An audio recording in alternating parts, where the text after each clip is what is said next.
So thank you again for coming. I'm really pleased to introduce Jennifer Close and Jami Attenberg today to discuss their work. Jennifer is the author of the acclaimed and best-selling Girls in White Dresses, and her new novel, The Smart One, was published this spring. And Jami is the author of 4 books, and her most recent is The Middlesteins, which was named a New York Times Best Book of the Year and has so many accolades I couldn't even try to recount them all right now, but just wonderful, wonderful book.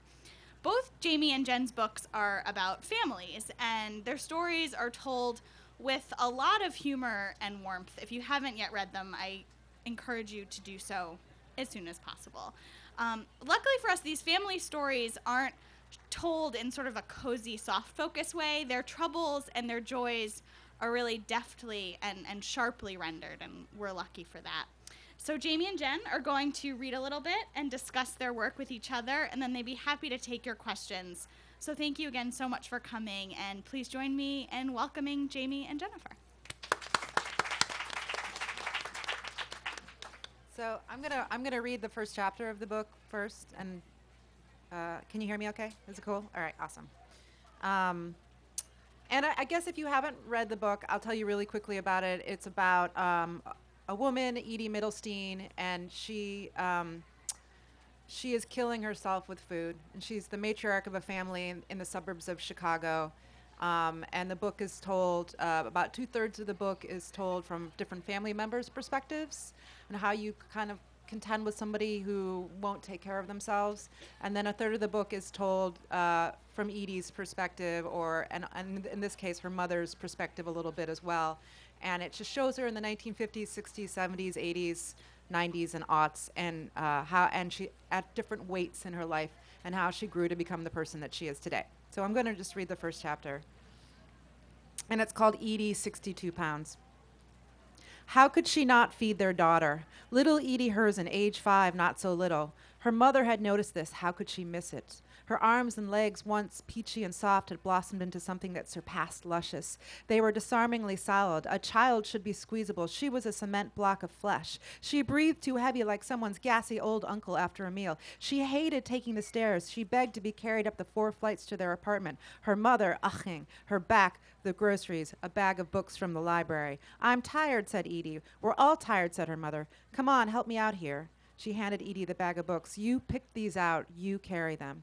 Her mother, not so thin herself, nearly 6 feet tall, with a powerhouse of a body, she was a lioness who had a shimmer and a roar to her thick, majestic self. She believed she was a queen among women. Still, she was damp, and she had a headache, and the stairs weren't fun, she agreed.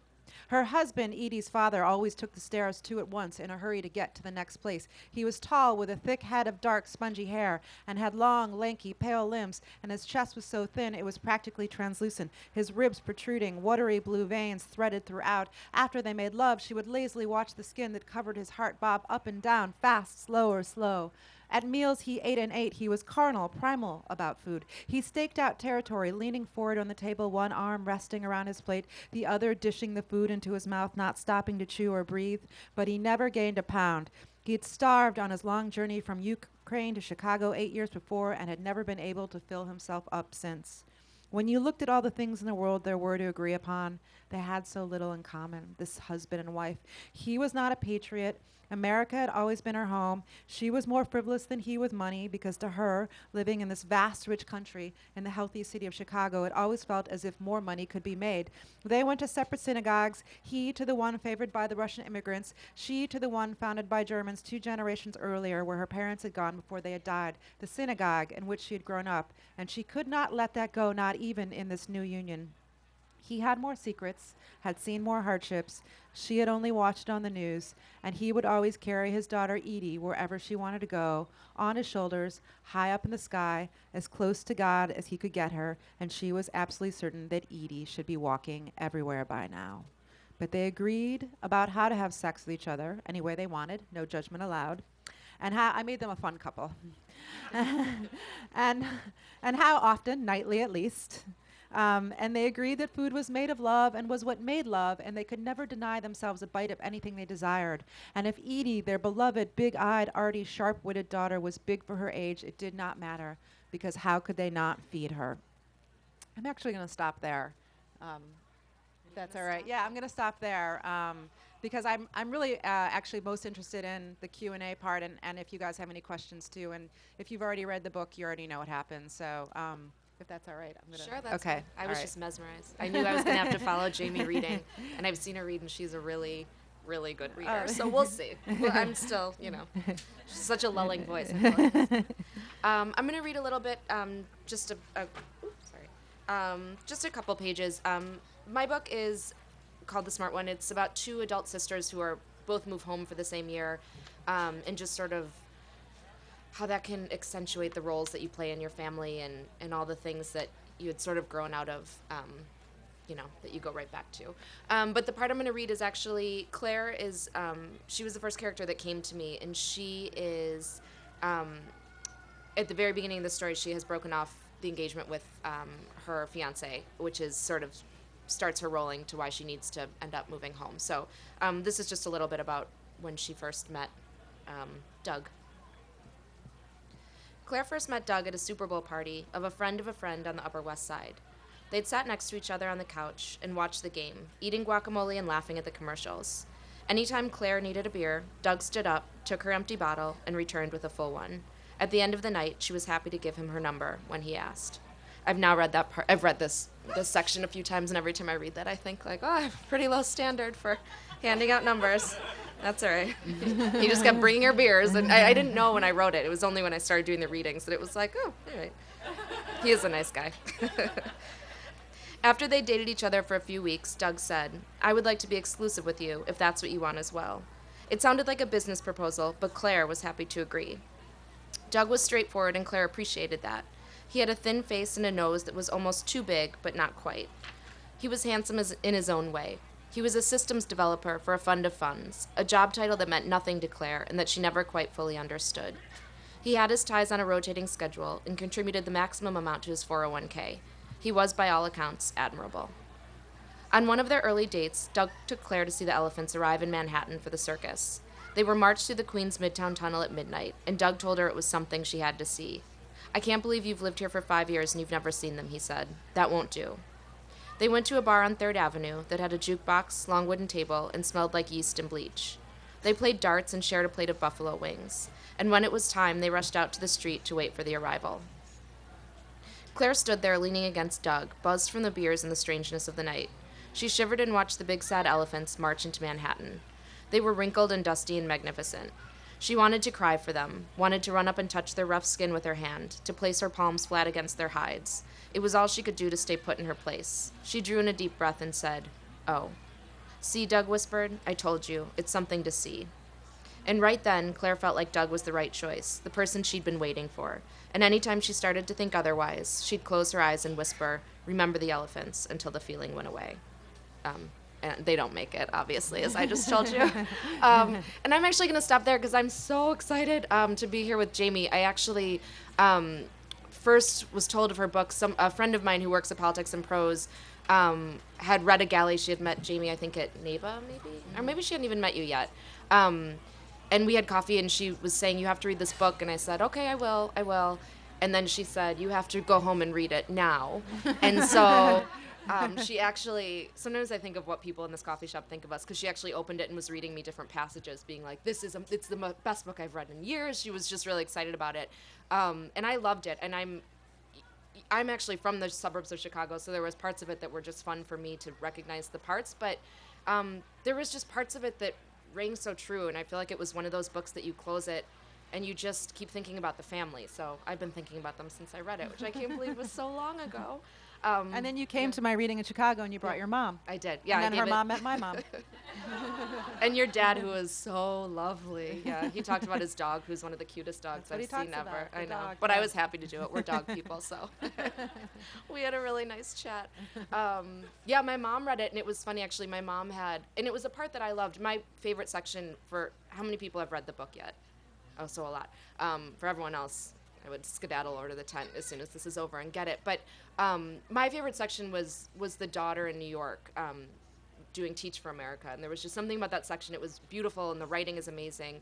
But for my mom, when she read it, there's a section at the end where all of Edie's friends are sitting at the table at the B'nai Mitzvah. I say it wrong.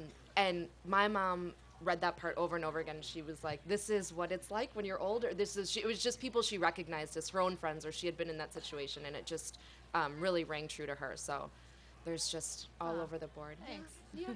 Can I start with some Yeah, questions? sure. Okay, good. My first question, things that I like to always ask writers, is just I like to hear about your writing process, and if you handwrite or if you type, and if you outline it all, or if you go in with an idea, or if you just sort of write through it. All of that. All of it. I when I'm sitting down at the computer, I'm really working. That's like I want results at the end of it. When I'm handwriting, it's very free. I can do whatever I want to do. It feels very playful. But when I'm at a computer, now it's like, because I almost want to get off the computer as soon as, like, I'm so sick of the computer. Yeah. Because the internet makes me crazy. Yeah, do you turn the internet off? I just installed Freedom on my computer, which just like melts my brain, because you're paying for, do you know what that is? Where you pay for a service that blocks your internet. So you're paying for a service that blocks a service that you pay for, but it works. It's really. I know. I've actually really thought helpful. about doing it. It's good. I really recommend. I mean, it's crazy. Like, you have to make that emotional leap that it's totally illogical what you're doing, and then it becomes really logical. It's a whole new world. Yeah. I tell I teach at GW, and I tell my students, I think they're always like, she's such an old lady, but I'm like, you know what, you guys, you're screwed. Like, I didn't even have wireless until how many years ago, and I'm like, and I still can't. Like, I'll check Twitter or Facebook or just dumb stuff. And I'm like, you've always had it, so good luck. You have to learn how to get off of it. Yeah, totally. But yeah, so that's interesting. It's that makes good. me want to install it. I used to not be that way. I used to be like, whatever, if you can't handle your relationship with the internet, then I feel really sorry for you. And now I'm like, I'm there. I'm really there. It's my last vice that's left, really. So, but I do. The thinking is as much important. The thinking time. It's really hard to define what it is that you do all day for people, because sometimes you're just like staring off into space. I know. And you're like, I really got a lot of good thinking done today, and it doesn't seem like you really got anything done, but you did. But like hardcore process when I'm really sitting down and writing a book is I'll write 1,000 words a day. And that's how I wrote my first book. I read it somewhere. I had no idea what I was doing, but I read an interview with a writer, and he said, if you write 1,000 words a day, you can write a first draft of a book in 3 months. And that's basically what I did. I just sat down and did it. And it's really helpful to have, if any of you are writers out there, or aspiring writers, it's helpful to have a goal, like an actual tangible goal, even though it's imaginary because it's just words, but to say, well, I've made this count. I've made my goal for the day. And then however long it takes me to do that, I'll if it's 2 hours in the morning, then I'm done for the day, and I can go out and live my life however I choose. If it takes all day, then you're sitting at your desk all day. But then you just sit there and you write. You make sure that you write those pages, and that's how books get written. There's really no shortcuts. People want secrets, tricks, but really it's like no one else writes this book but you. There's no way around it. You could buy a fancy computer program, you could read a million how-to books, but really it's just sitting down and doing the work. Yeah, I know. That's scary.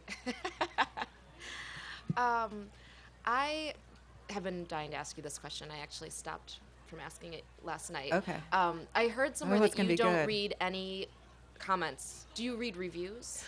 Okay, I definitely don't read comments on the internet. And I have a follow-up question to that. Okay. Is that something that you... People on the internet are crazy. Yeah, I know. And but is that something that you have always done, or have you learned it along the way? I had a blog in 1998, so I've been online a really long time. So I definitely learned it along the way. If you put something out, even if I've had people, just the most insane things. Like if you want to see someone say something bad about you, you will find it. If you're looking for it, you will find it. I've had people comment on my picture, everything. Like, that has nothing to do with my writing or who I am or the interview or anything like that. So I definitely don't read comments. I try really hard not to read reviews unless my editor says to me, you should read this review because they are really engaged in a very interesting conversation with you. And that's sort of, when you write a book, you're in a conversation with yourself. You're sitting alone in your house, but you're kind of thinking, I'm having a conversation with the outside world. They just don't know it yet. And then when you, when you sell the book, you have a conversation with your editor, and then you go through all these like layers along the way where you're engaged in new conversations. And criticism is one of those conversations that you can have. But it's really tricky, and often the criticism is about the critic rather than the book itself. the ideal conversation is this one that hopefully, if we have time for Q&A, that we're having here, because that's where it starts, right? Is I'm trying to say something to the world, and now finally the world gets to say something back to me. But on the internet, you're just gonna lose. You're gonna lose that game. Like, there's no Amazon reviews. Even They're if so crazy. they're so, but it's that just makes me really, feel better it's because really I thought hard. maybe it was something you knew from the very beginning. No, it's just hard. My first book, I read every review, and I'd be like, "Cat Lover 13 is so mean," and I don't know why. But and I couldn't stop. It would be like it's like a weird, like, emotional. It just is like you're doing it, and so I stopped 2 books ago. I stopped 2 books ago when I found a review on Goodreads that just said, "Meh," and I was like, I don't know. A couple years of my life went into this, and I got a meh. So I'm done. That's okay. I had one, and I didn't mean to read it, but it said, "Oh, really? Who cares?" And it was like, I don't know. I did. Did they even spell out really? Was it just RLLY? Like, they can't even put in the extra vowels? Yeah, I know. It's hard. It's hard. Yeah.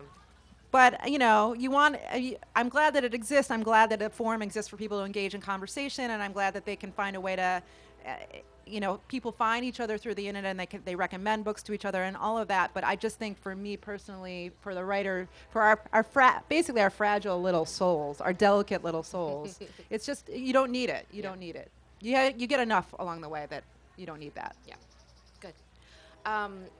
I have a question too so this book has been, the amount of attention you've gotten has been crazy and lovely, and I was so happy to see it because I loved the book so much. How has it been?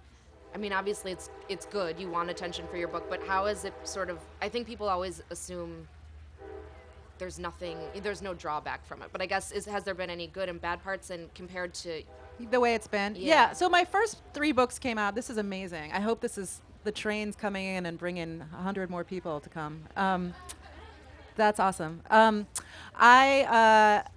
my first 3 books came out, and they sort of did not do very well. And in fact, my publisher dropped me for the Middlesteins, and I got picked up by a new publisher. Yes, it feels great but it was it was really devastating at the time. So it really validated me that the book has done well. And actually, I was saying to someone last night that you have no idea how bad your career is until it's good. Like, I thought I was doing just fine, but I really wasn't. So it's great to be able to pay my bills. Really, on a basic level, to be able to. A year ago, I was couch surfing. I was like 40-year-old Jewish lady couch surfing. My parents were like, "What are you doing?" My aunt and uncle right here, they're like, "What are you doing? Why are you couch surfing right now? What is happening?" And I was like, "Oh, I think this new one's going to be, I think, I don't know." So it was like a really big, right? They're trying to keep their mouths shut right now, just like looking at me. But sometimes you got to take that risk. I don't know. So it's nice to be able to like pay my bills. It's nice to have a readership. It's nice to have people hear what you have to say. I would say the only downside is my job has changed. So my job is more about going to events like these and less about having the time to just sit there and write. And I have a book that's due at the end of the year, and I'm finding I really have to be really productive about, like, think really smart about when I'm going to write and how I'm going to write, and carve out time for myself and make sure that it feels special, and that I'm really in an ideal situation to write whenever I can. It's a lot easier for me because I'm not married, I don't have kids, so I'm my child, I'm my emotional child, so I can make that happen. I was just talking to Ben Percy, who's speaking right now, and he's got 2 kids, and he's got a book out, and he's got a book due, and I was like, "When do you sleep?" And he's like, "Never, like ever." So I make sure I get to sleep, so I'm a little spoiled in that way. So that's the only thing, is not having and feeling a little pressure that the next book has to be good. When no one ever reads your books, you just are writing for yourself, and it's very pure. And when people are gonna at least pay attention to your next book, then you're like, now it's really got it. I mean, not that I don't always think that, but I kind of. Has it made you? Have you been able to block that out and just sort of work, or were there times that it sort of got in your head? I mean, that's always, I don't know. It's kind of everything's always in your head. Right. all the time. So, but I'm really happy with now. I found my place. But I want to I like the dialogue and I want to keep it going, and so that's the only thing I would miss it if it were gone, because it is really it feels really nice when people care. Yeah. Do you have any writer friends that read your early drafts, or are you do you work alone for a long time? I have one person who reads my work every single day when I write it. Kate Christensen, who's a really wonderful writer. If you've read her work, she wrote The Great Man. She wrote Epicurus Lament. She has an amazing memoir coming out this summer called Blue Plate Special. And she has been a mentor to me. And she reads for all the books she read. The last 3, she's read my drafts every single day. And it's like a complete gift to have somebody do that. And basically, she just says, I gauge how it's going by her level of enthusiasm. Because sometimes she's like, it's great. And then sometimes she's like, I liked it. And that's how I can tell. But she'll never say it sucks. Yeah. Kate Christensen, in just a random occurrence. Yeah. She getting blurbs is a really, really scary thing, especially for my first book. No one knew who I was, so they were like, we'll send it out to everyone, and no one's going to do... I mean, they tried to prepare you. And Kate Christensen, who's this amazing writer who didn't know me, read the book and gave me my first... I might start crying thinking about it, because it was just you're so nervous the whole time, and the whole process was really... really scary, and it was my editor emailed just saying that she had sent this lovely blurb, and I couldn't even I just felt like it just calmed me down a little bit. And then she read this one and offered another blurb too, even though we didn't ask her for it. So she's, I don't know, I've never even met her in person, and I love her, so I wrote her this weird email that was like, I love you so much. But yeah, I think she's an amazing person, and yeah, she's such a talented writer. But that's really, I think it's helpful. I have someone who I will email with, I don't even know how many times a day, a writer friend. And we'll really send each other passages. It just, I think for me, it makes me feel a little less crazy, because it's a little less time, and you can send it out and say, does this work, Again, so it's that feeling of wanting to have a sense of accomplishment, because writing is such an isolating experience, such an isolating career. But you choose it and you want it, and you're not really allowed to complain about it. Right. Because it's great, but also, sometimes you just go too far down, and you're you just are happy to have somebody there. Sorry, I don't even want to complain, because it is really, I love it. I really do. But that's just it's just part of the process, I guess. Yeah. And I never mean to complain about it either. Yeah. It's an amazing thing. It's just, I do think though, sometimes when you said just staring off into space, sometimes my husband will come up to the office and he's like, what are you doing? Right. And I think he thinks this is it. She's finally lost it, because I'll just be sitting there like this. I'm like, I'm writing in my head. That's what I'm doing. Who was the first character that came to you in the Middlesteins? Robin. Who was the daughter? Who's the daughter? Who's the second? The second chapter of the book used to be the first chapter of the book, because I heard her talk. I mean, it's really a case of the crazy thing where people say, oh, I hear people talking to me in my head, and then I write it down, and it's really like that with me. I really honestly hear them chatting, and then I write it down. And so I wanted to write about a family, I knew I wanted to write about somebody who had hit rock bottom, who was sick, and I wanted to write about somebody who didn't want to, a family member who didn't want to deal with it, who didn't want to take care of her, because it's hard. The whole book, I don't feel like my book is prescriptive in any way, because I have no idea how you actually solve these problems. I just wanted to represent them. So I wrote about half of the book just from all the family members' perspectives. And then about halfway through, I had a friend who said to me, you should really read the corrections, which I'd never read before, because when it came out, it had all the Oprah stuff happening with it, where he didn't want to do it. And I was like, too much hoopla, I can't read it. I got to wait till the buzz dies down, which was 10 years later. So I read it, and it blew my mind. The architecture of that book is so amazing. And so I realized that I needed to do something in my book that lifted it up. And so I went back and I added in all those Edie chapters, and it just, even though they're just the tiniest chapters, really, they sort of just increase the span of, it just makes it feel a little bit bigger. And the corrections itself is a very small family story in its way. He just does all these wonderful things to make it feel bigger and more expansive. And so I went back, and then I knew that the book had to start with Edie after that, because she was the heart of the book. I didn't know how to write. I had to write around her until I could write her, and see what everybody else thought about her first.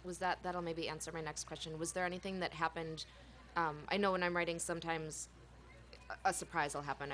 There was a fourth narrator in this book that I didn't have until the book was almost done, and then she kind of popped up. That's and was fun. Here I am. Was there anything that surprised you while writing it? Was it the addition of Edie, or?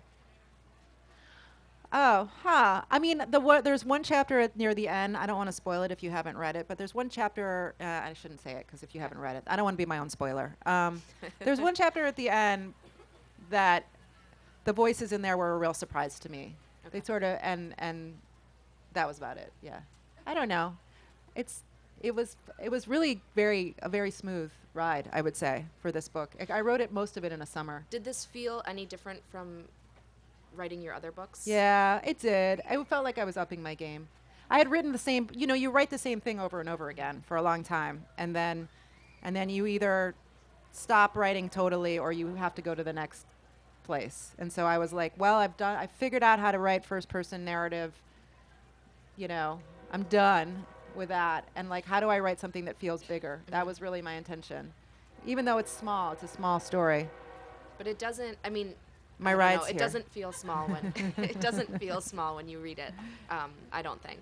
And did you think so when you were writing it? I mean, what's changed from writing your first book to this book? Is there anything about a writer that you've? Yeah, my first book was like a linked story collection. It was really dirty.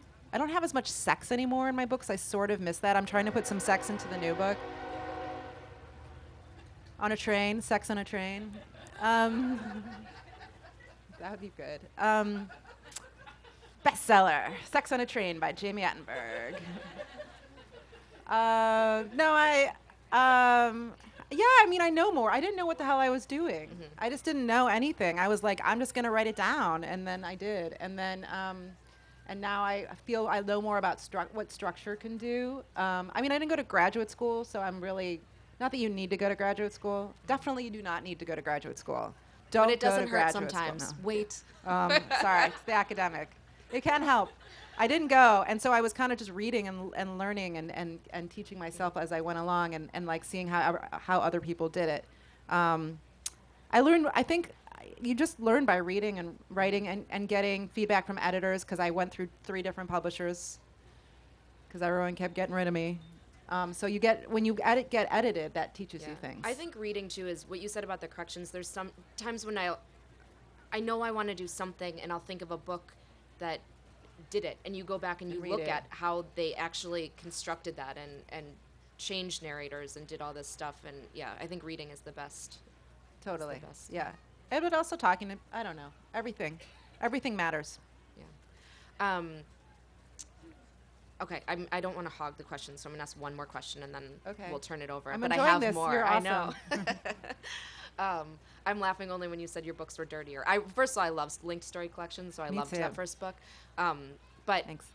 one of my aunts, when my first book came out, she said something like, "Oh, and there wasn't too much sex in it." And if you read my book, there's like no sex in it. I don't know. I went to Catholic school for so many years. I Yeah. was like, there's like maybe they kiss and the lights go off in the chapter. Yeah, I was yeah, like, yeah. there's No, there's no none. And I'm like, sex. what do you mean there's not a lot? There's nothing. Like Yeah. it's not. I don't know. And I think that's something in my head that But it's that's my like, someone's mom's- gonna read it. My mom's gonna said read that. it. My mom said that this book did better because there's no sex in it. I was like, there's a hand job in it. And she was like, it's not that big of a deal. Oh my God. Don't Mom tell and mom I hand job in said the that. same Don't sentence. tell mom Oh, I said yeah. that. That's so funny. They're very entertained right now, by the way. So one question before we turn it over, and then we'll see how many questions there are. But I always want to know, what were the last few great books that you read? Well, I read The Interestings by Meg Wolitzer, which is like my choice for the summer. Take it with you to your trip or put it on your Kindle if you have to do that. I don't know. It's a beautiful book cover, though. I recommend buying the big book. It was the kind of book that, well, sorry, Yeah. let me just No, jump in it's and so say, good. but I couldn't wait to go to bed. Like I was like, I'm Yeah. going to read it before I go to bed. It was amazing. I was reading it on planes, and I was excited about long plane rides for it. So that's really like kind of my big pick. There's a short story collection called Bobcat, which I blurbed, which was really good if you like story collections. There's a book, I cannot remember the author's name for the life of me, Instructions for a Heat Wave. Oh, it's It's really good. yes, Same publisher as you. Siobhan. No, it's like Terry Farrell or Teresa Farrell, or she's Irish. She's Irish. She's Siobhan. Irish, but Maggie Maggie O'Farrell, O'Farrell. yeah. So good. Really, really good. And everyone I know who's read it is like, I can't put it down. It's really, there's something about it that's so, you just get really consumed by it. So those are all those books are great. Does anyone have? Oh, sorry. Oh, sure. Instructions for a Heat Wave. The Interestings, and Bobcat. Does anyone out there have any questions?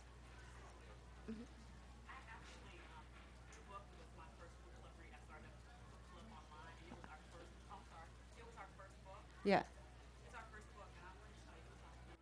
Book. I Oh, love thanks. the characters, and I was really interested in the husband, Richard, Yeah. and how you wrote him in a way where he was struggling with, I don't want to staying with her or helping her out, and Yeah. then the courage to do what he finally did. Yeah. And just how did you come about, focusing on him in that manner?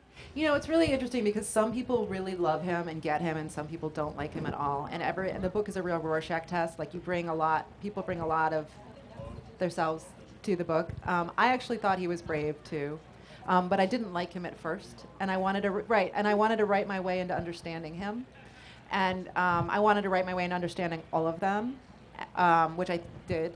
For me, I did anyway. And I was really interested in taking this very troubled group of people and approaching them from a place of compassion. I heard him right away. I knew him right away. I just didn't know how to love him right away, but I found a way to do it, But the thing about him is that he just wants a chance at love, and he believes that people are entitled to try. I believe that people are entitled to try, and there just wasn't any. We're not really giving anything away because he leaves her really early on in the book, and I think he just I don't know. I just wanted him to try. It's hopeful. How did you feel about him? He actually broke my heart a little bit, but I loved it. I mean, I Yeah. never. I'm sorry. I was angry because I thought, what about in sickness and health? But I also kind of felt for him because you only get one go around in this That's life. true. So I felt that if that's the way he chose to live his life, but I also felt sorry for him at the end when they got together and Yeah.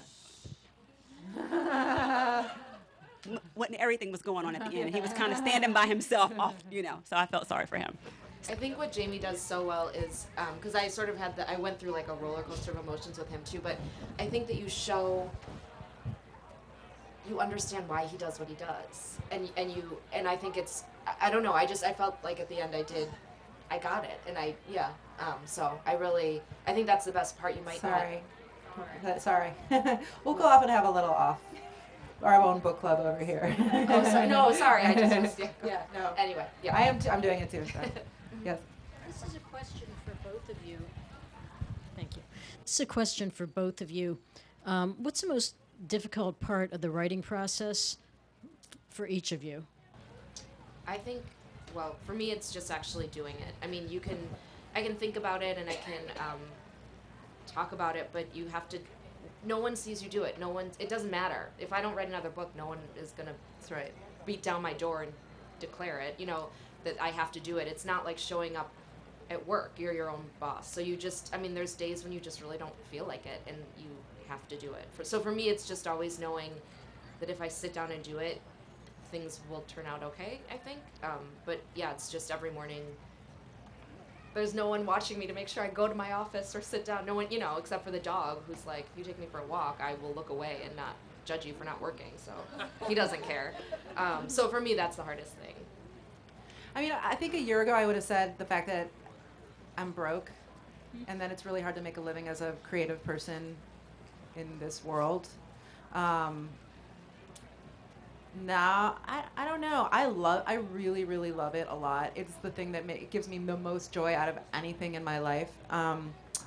It is a real struggle to commercialize it, I think, and to get attention for it, and you have to play by a lot of other people's rules when things the machine starts to happen and that kind of thing. Because you're I'm like tra-la-la walking along, living in my little fantasy universe for months, writing it, and it's the purest, most beautiful thing.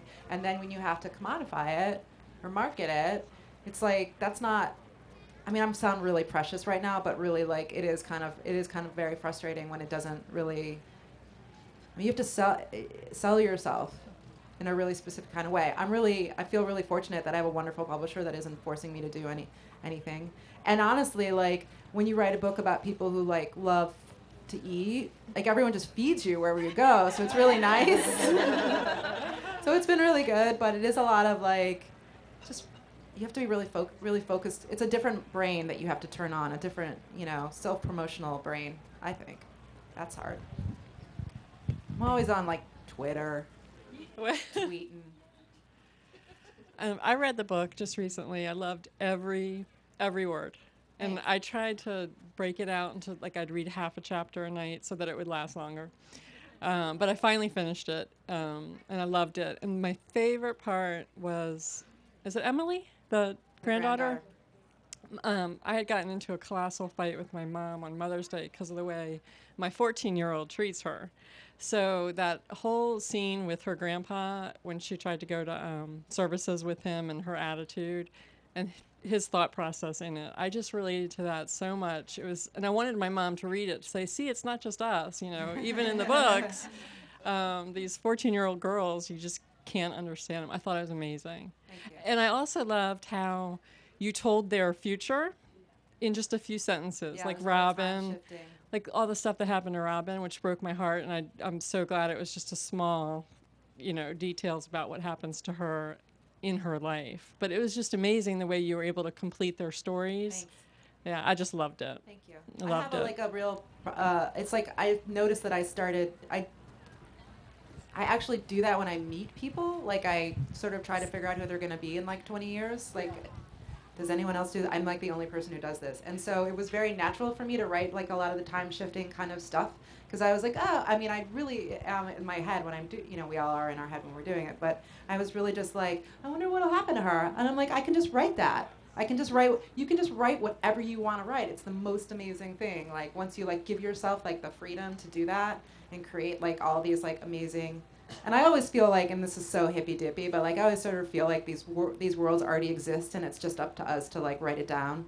It's like that transcription, when you get to the end of the book and you're like, I'm just transcribing what everyone's telling me to say, because everybody feels so real to you. They felt really like I knew exactly who they were. By the end, you're kind of weird by the end of the book. Like, just like that. Like, anyway, yes. Hi, I wanted to ask, you said that this book felt like you were upping your game. Can you talk a bit more about what does that mean? Like, did something happen? Did you read something amazing that helped? How did that happen? What happened exactly? I just really wanted to, I had written, I wrote a book in between that I've written 2 books that I've thrown away in the last couple of years. And so I had written, The Kept Man, which was my second book, was first person, and it was about a woman whose husband was in a coma and for many, many years, and it was sort of about betrayal in their marriage. And then the second book, the book after that was called The Melting Season, and it was a novel about a first-person woman in Nebraska whose marriage was falling apart, betrayal in the marriage, and I was like, I cannot write another first-person. I've like all the betrayals done, you know what I mean? So, and then I did. I wrote another one, and I was like, oh my God, I can't publish. I mean, it was fine. It was totally a good book. My agent was like, we can sell this book, and I was like, I'm not taking a step forward. And I started to get a little older too. Everyone gets older, obviously. But I was like, what's like the next step in my career? And then, I don't know. It felt like I was ready. I mean, and then for it to get rejected, I thought, the whole time I was writing that book, I was like, I know that, like, my internal compass, like, I always know, the one thing I always know is when I'm writing well. And I felt like when they turned it down, when they rejected me, I was like, but how can that be? Because my compass is due north right now. So I was just a lot of it is just following your instincts, and seeing and I don't know. I really felt like I wanted to break out in a new way. I really wanted to write something that would appeal to more people, which and I was really narrow in I wrote very small stories that I loved. I loved those books, but I wanted more. I'm going to jump in. Is Sure. your new novel first or third person? It's multiple first-person perspectives. Okay. I'm working on a new book, and it is back to the first. And I was like, oh, should I do that? And I kept trying to talk myself out of it. And then because you have to go where the story tells you to go. So I'm writing a historical novel now. Hard. It's really hard. Everything's hard. Whatever. But I have a new admiration for people who can do that. Like, because you have to research stuff. like to make it up. I was never really good in history class, so. Why'd you do it then? What? Because I fell in love with this. It's a real life person, and I'm fictionalizing the story of her life, and I just fell in love with her, and I identified with her, and I couldn't stop thinking about her. And I was like, I better write it. And I wrote another book in between that I threw away, which is why I'm always broke. Because I just write stuff and throw it away. It's as if you work, it's as if you worked for 6 months and didn't get paid for it. So. Yes. But now that you've written the Middlesteins and have a much wider readership, Yeah. perhaps people, may be willing To go back and go look. back. And the only book of yours I've read is the Middlesteins. I absolutely loved it. Thank you. I love the Jewish culture. I'm also Jewish and could relate to a lot of the characters because I've seen them. And it just came alive, and I couldn't wait to go to bed to read your Oh, thanks, yeah. And you didn't insert yourself, so the story was just pure. Yeah. And the Thank authorial you. voice was not, I wasn't jerk out of the story. Oh, thanks. Thank you. Well, that was third person. That is the magic of third person. First person is like First person is hard. up in I your think. face, man. Oh, I'm doing it anyway. Like it or not, I don't know. Books, but I think it's hard because you're limited in what you can tell. So Right. Well, that's why I'm doing multiple Yeah. first. Anyway. it's good. I'm excited. Is there any more questions?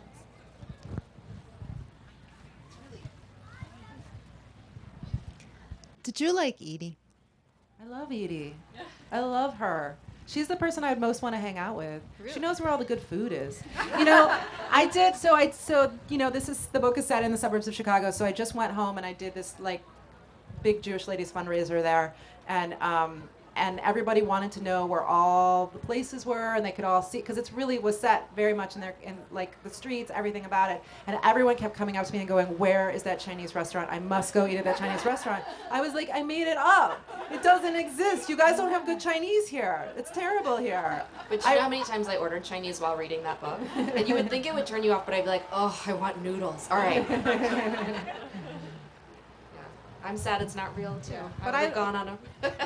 But I don't know. I really loved her. I mean, she's really somewhere in the book it says she's a hard person to love, but you can't help but loving her. I mean, I just thought she's the smartest person in the book. She's the most loyal person in the book.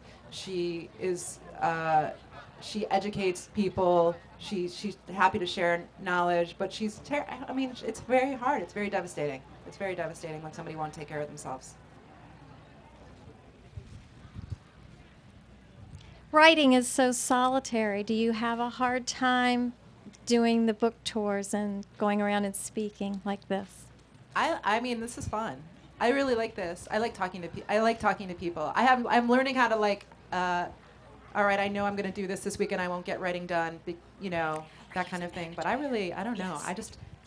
I just enjoy meeting people. The travel, not so much. The airports, not so much. But this is the best part. This is like you travel 5 hours to get to have this conversation. It's great.